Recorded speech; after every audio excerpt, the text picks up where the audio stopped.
왜 아브라함은 자기의 아내를 누이라고 할 만큼 믿음이 없었을까?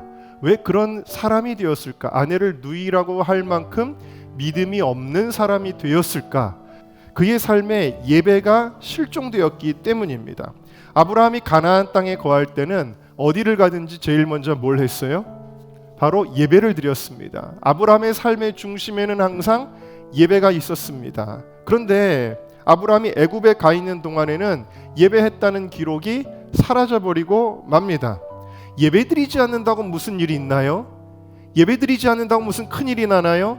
여러분들이 오늘 한 주 동안 예배 안 드린다고 해서, 오늘 주일 예배에 안 나온다고 해서 뭔 큰일이 있나요? 별일 없는 것 같지 않아요? 뭐 아무 일도 안 일어나는 것 같지 않습니까? 여러분, 네, 당장은 아무 일도 일어나지 않는 것 같지만 결국 예배가 무너지면 우리의 삶이 무너지게 되어져 있습니다. 왜냐?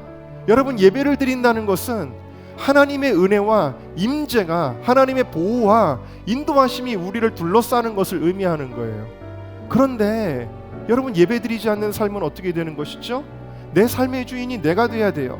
하나님의 인도와 은혜와 보호의 장막이 완전히 거쳐져 버리는 거예요.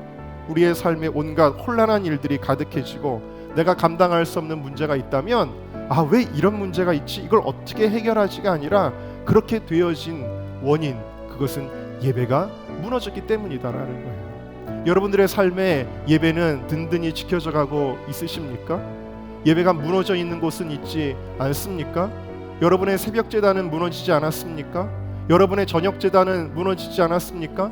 여러분의 가정에 예배가 혹시 무너져 있지는 않습니까? 심지어는 우리가 정말 목숨 걸고 지켜야 되는 주일의 예배조차도 흔들흔들 거릴 때가 있지는 않습니까?